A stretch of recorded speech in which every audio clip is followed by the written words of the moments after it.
प्रणिपात्र मद्रराज। कौन है आप? आपकी सेविकाएं। आपकी यात्रा बहुत लंबी है, आपकी सेवा के लिए आए हैं, आपको आपके गंतव्य स्थान तक पहुंचाने। किसने आपको भेजा है? वासुदेव। वासुदेव? वासुदेव को हमारा धन्यवाद कहिएगा, परंतु मुझे आज विलम्ब हो रहा है। प्रणाम। मद्रराज, क्या आप हम दोनों को दंडवीर बनाना चाहते हैं?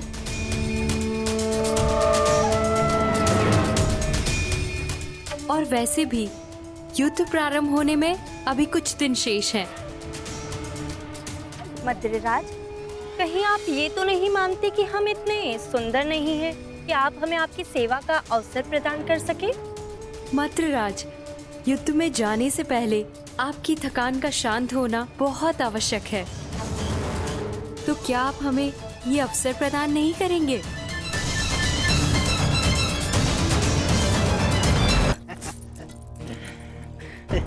सेवा का आनंद ले रहे हैं ना? अवश्य। मुझे आशा नहीं थी कि वासुदेव भी इतने रसिक स्वभाव के हैं। महाराज, आपका ये पात्र मदिरा से रिक्त क्यों है?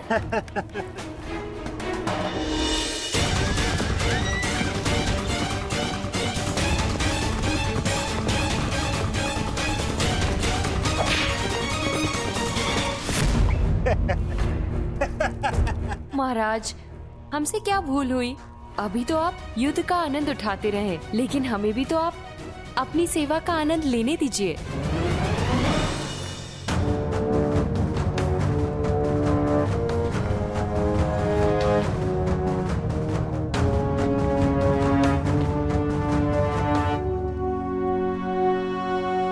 प्रणिपात मद्रराज।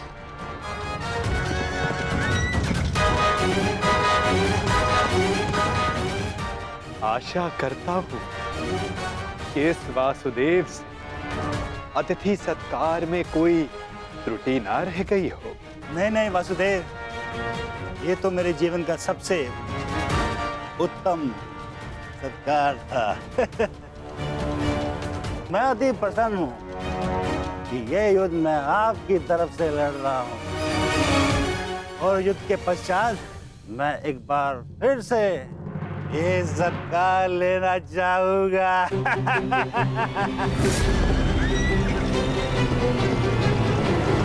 अवश्य, ऐसा सत्कार मैं आपका एक बार क्या कई बार करवाऊंगा, परंतु मैं आपसे आश्वासन नहीं मांग रहा हूं। मैं आपसे वचन चाहता हूं कि इस युद्ध में आप पूर्ण बल से और पूर्ण मनोयोग से हमारी सहायता करेंगे ना आप मद्रराज?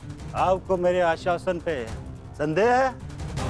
तो ठीक है, मैं आपको वचन देता हूं कि जिसने मेरा ऐसा उत्तम सत्कार किया है, मैं युद्ध के अंत तक उसके पक्ष से लड़ूंगा।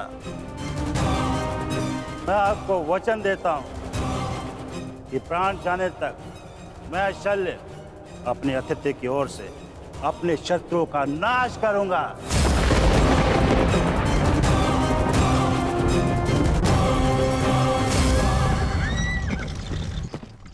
उत्तम, अति उत्तम। धन्यवाद मद्रराज, धन्यवाद। धन्यवाद मद्रराज, धन्यवाद।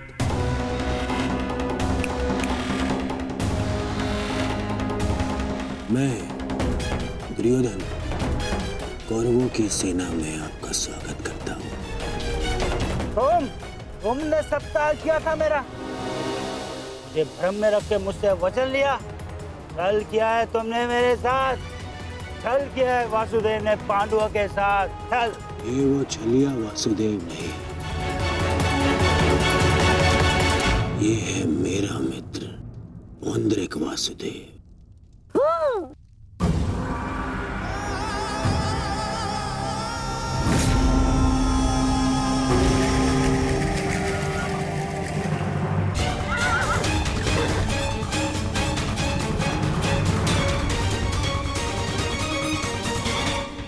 ये मामा श्री की सेना कौरवों के शिविर की ओर क्या कर रही है? देश, ये सोचने का नहीं, बढ़ने का समय है। मैं तुम सबको महाराज शांत हो जाइए, शांत। आपने तो वचन दिया है, तो अब आपको कौरवों की ओर से ही लड़ना होगा और युद्ध के नियमानुसार अपने ही पक्ष के योद्धा पर प्रहार नहीं करते मद्रराज, हैं?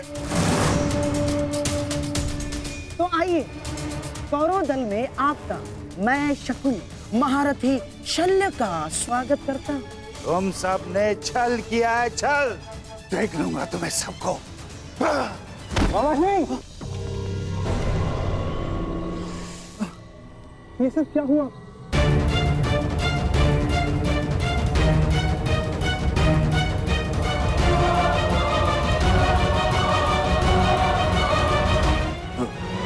पुत्र नकुल, मैं मगधराज कदाचित हिचकिचा रहे हैं। आओ पांडु पुत्रों, मिलो कौरवों के नए सहयोगी से, महारथी महाराज शल्य से। तुम क्या सुन रहे हो मामा श्री? मुझे क्षमा करें, तुम्हारे मामा श्री के साथ बहुत बड़ा छल हुआ है।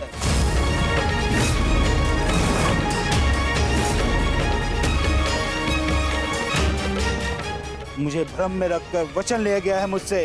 भ्रम से ही सही, परंतु आप वचन के भार से बद्ध है मद्रराज।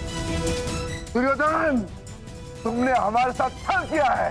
मामा श्री ने सबसे पहले हमें आश्वासन दिया था।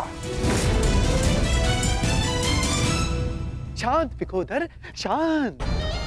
पांडवों को आश्वासन मिला था, परंतु कौरवों को वचन मिला है विकोदर, वचन।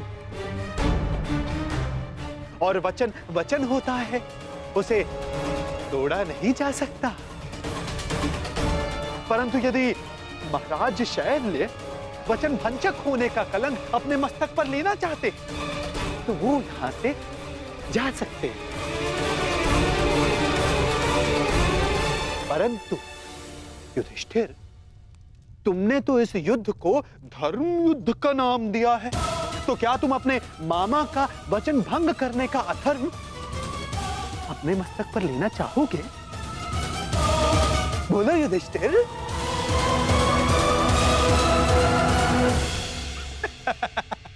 ये सब तुमने किया है पाखंडी। सावधान, सावधान सुन।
लक्ष्य भेदवान हो।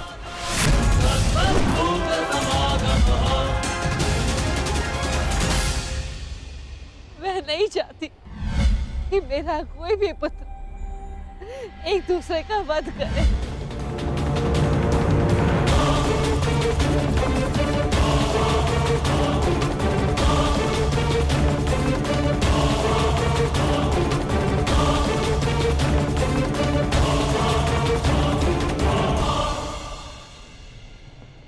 यही युद्ध की विभीषा है।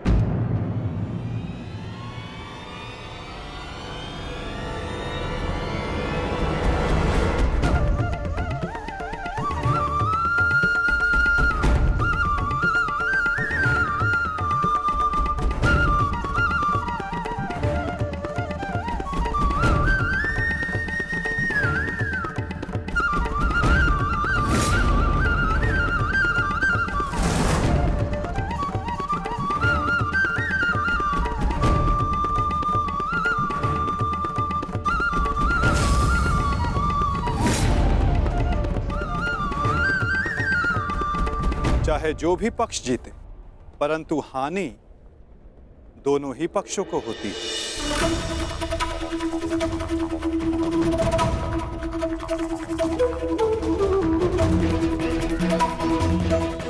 युद्ध की हानि तो उन्हें होती ही जो युद्ध में भाग लेते, और उन्हें भी होती जो युद्ध में भाग नहीं लेते।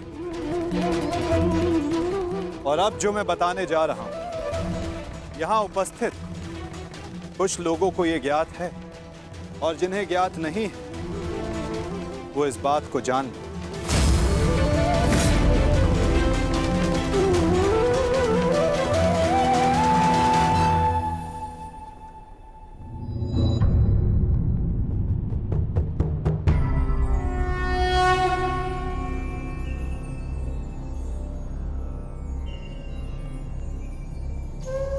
इस युद्ध के लिए ये कुरुक्षेत्र की भूमि उचित क्यों है? सर्वप्रथम ये धरती कुरुवंश के अधिकार में आती, इसलिए इस धरती पर कौरव और पांडव इन दोनों का समान अधिकार है।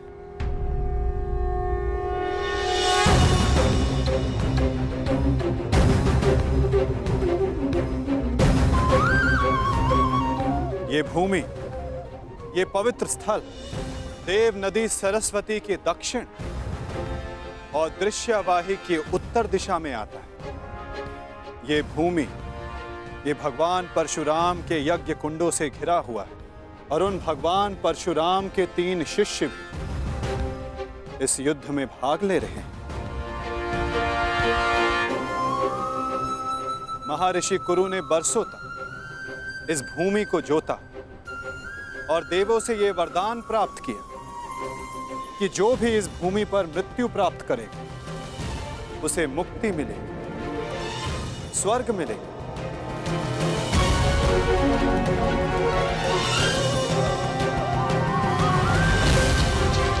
और जिसे विजय प्राप्त होगा उसे न्याय मिलेगा। ये भूमि न्यायदात्री, पाप नाशिनी, और ये युद्ध भी न्याय के विजय के लिए, पापों के नाश के लिए हो रहा है। मुझे विश्वास है कि युद्ध का परिणाम चाहे जिस पक्ष में क्यों ना हो, धर्म स्थापना अवश्य हो।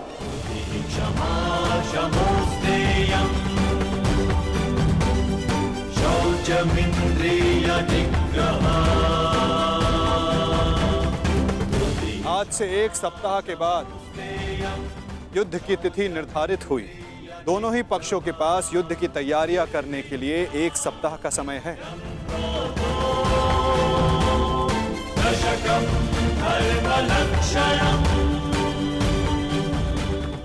और उसके पश्चात दोनों ही पक्ष यहां पुनः उपस्थित होंगे।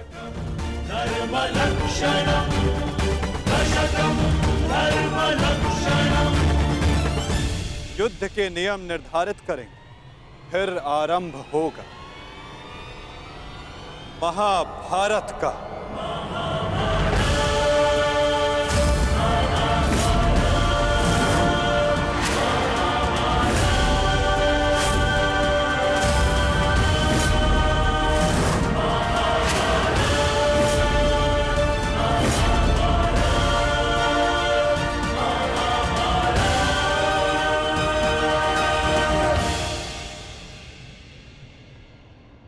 अरे अर्जुन,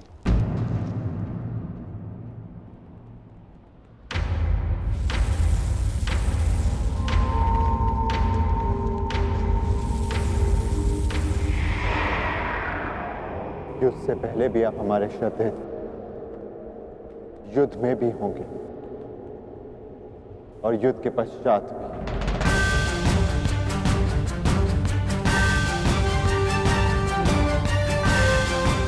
प्रणिपात। आयुष्मान भव।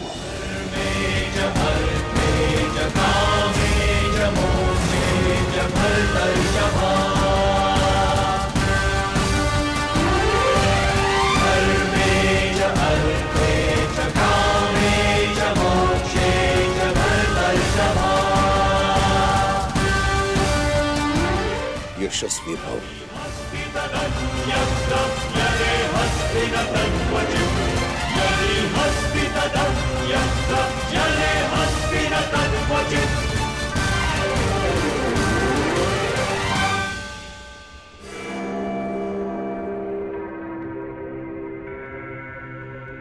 ये क्या था पितामह, जिन्हें हम युद्ध में परास्त करके उनका अंत करना चाहते हैं, उन्हें आप लंबी आयु का आशीर्वाद दे रहे हैं। ये दुर्योधन, जब छोटे आशीर्वाद मांगे तो उनको आशीष देना बड़ों का कर्तव्य है। तुम यदि अपने ज्येष्ठ युधिष्ठिर से आशीर्वाद मांगोगे तो अवश्य तुम्हें आशीर्वाद देगा। इतनी बड़ी सेना है तुम्हारे पास, मेरे केवल एक आशीर्वाद देने से तुम अपना आत्मविश्वास खो बैठे। तुमने जो चाहा तुम्हें मिला, वो सब कुछ तुम्हारे पास है जो तुम्हें चाहिए। मैं तुम्हारे पक्ष में इस युद्ध में खड़ा हूं, परंतु पांडवों को भी मेरे आशीर्वाद का अधिकार है।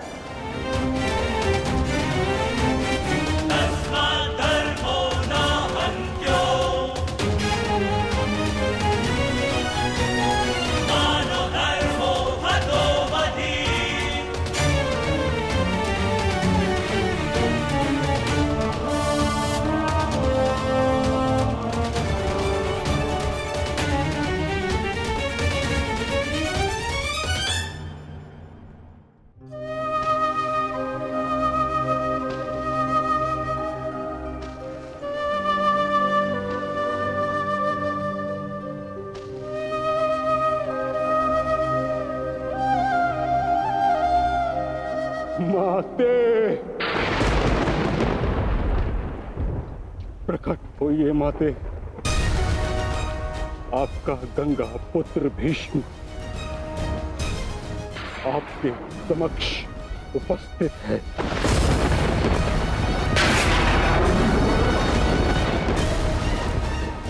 क्या मेरी आवाज आप तक नहीं पहुंच रही? समूचे संसार को अपने जल से शीतलता प्रदान करती हैं आप। आज अपने पुत्र के जलते हुए हृदय को शीतलता प्रदान करिए माते। प्रकट होइए। समझ गया मैं। आप मुझसे रुष्ट हैं, असंतुष्ट हैं। आप कर भी क्या सकती हैं? इस पथ का चयन अपने लिए मैंने स्वयं किया।